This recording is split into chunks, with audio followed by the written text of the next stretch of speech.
I mean, obviously, it feels a little different, especially like not having Sherm and some of those guys, because you've been playing with those guys for it would have been 7 years. So obviously they're different, but I definitely feel like there's a different energy, different vibe.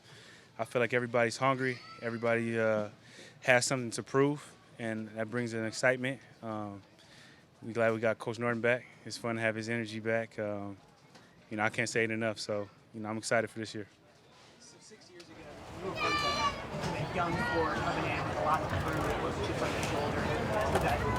Now you're an established vet. You have a lot of young guys coming. You're in the block to beat. It's always horrible.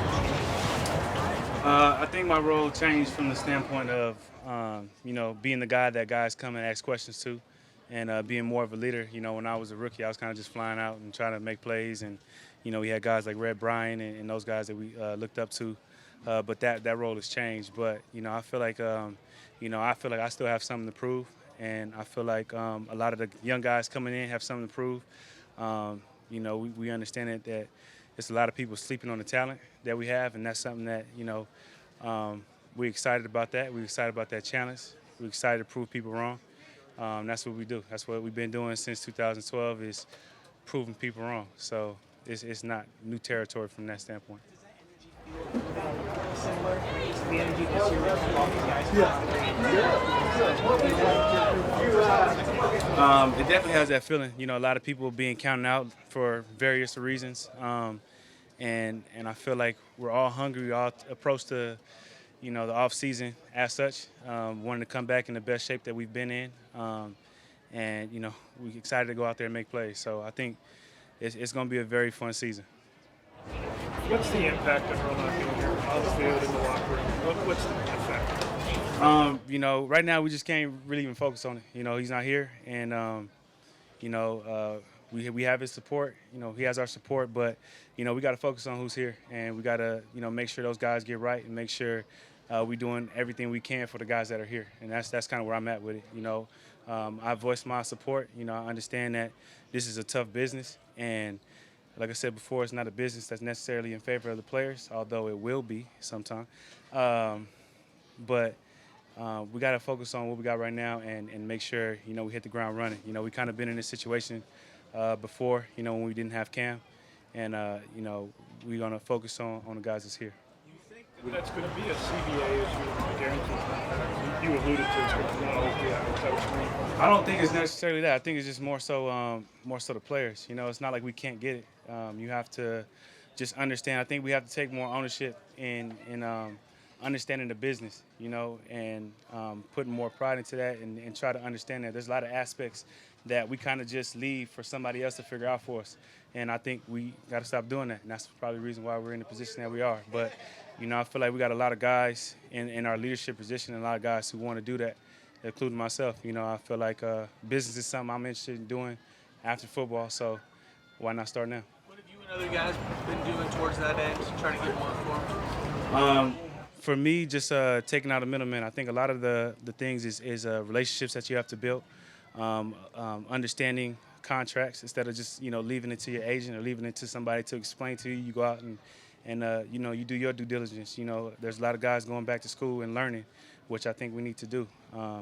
So I think it's a lot of that. It's all just at this point, it's want to. You got to want to learn. You got to want to put yourself in that position. You got to want to figure those things out. And, I feel it will help everybody in the long run. Do you feel like part of it is sacrifice, too? In that situation, some people might not. Yeah, it's definitely about sacrifice, But for me, how I look at it is we're in such a great position. We play football from now until February, if you're lucky. And then we have from mid-February till about July, till we, get back. And that's a lot of time to learn. That's a lot of time to do something else. I feel, me personally, I take pride in being more than just an athlete. So, although this is what I'm good at now, this is not what I'll be doing for the rest of my life. And I know I can excel in other areas. Bobby, Bradley McDougall stepping in for Cam Chancellor and maybe Earl. What do you tell a guy like that about stepping in? That he has our support and that he doesn't have to try to be them. There's an aspect of his game that makes him special. And, our jobs as a team, coaches, whatever, is to bring that out of them. You know, Cam has something special, Earl has something special, and Bradley does too. We just haven't had a chance to show that. And I feel like last year, you know, we had the opportunity to come in and step in and make plays. He did that. You know, he made a lot of plays for us. So, you know, I think a lot of it is support, and a lot of it is just knowing that, you know, your teammates have the confidence in you to do that, and we have the confidence in him to be a great player for us. Bobby, you mentioned being in this situation before with Cam a couple years ago. How did that impact you guys at the time? How did it weigh on you as he wasn't here? And how do you expect that to inform you guys now going through it again?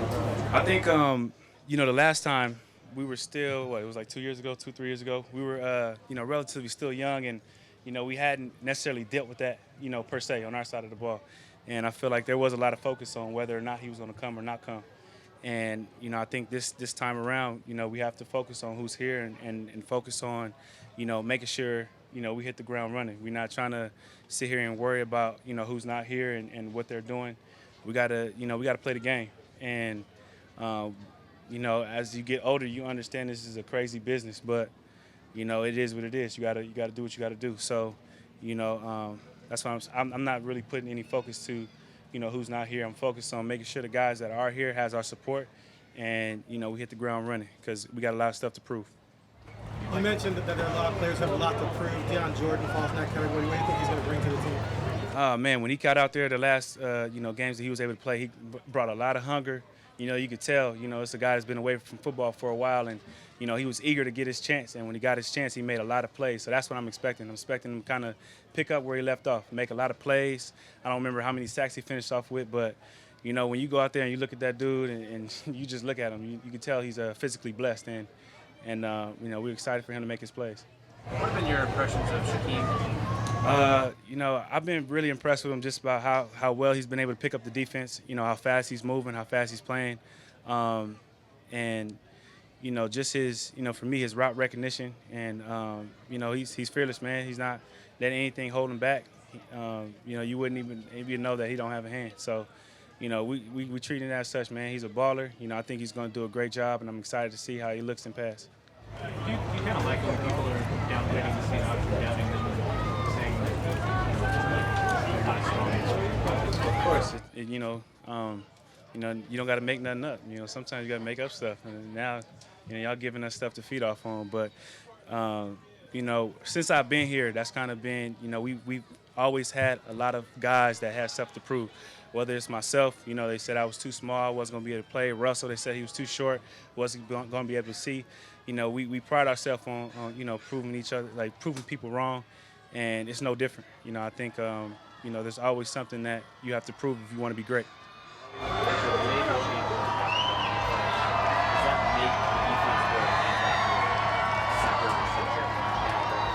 I feel like that's more of the outside. You know, I feel like it's always been, you know, it starts up front, you know, with us. You know, you got to get the plays, you got to get the call. Yeah, they had the name, and, you know, they got a lot of the attention, and now the attention may shift to the linebackers. But, you know, we pride ourselves on being the guys that lead this team. And so that's been my mindset since I stepped here and, you know, had Coach Norton teach me the way.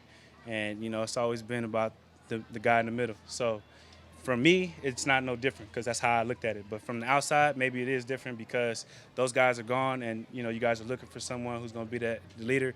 Y'all ain't got to look. Like, y'all looking at the guy right here. I will be that guy, and, you know, we're going to be fine.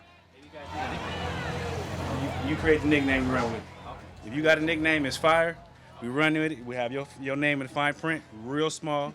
We'll take the credit, but real small print. And if you got a magnifying glass, you'll see it. Anything else, guys? Obviously, it's a little bit quieter.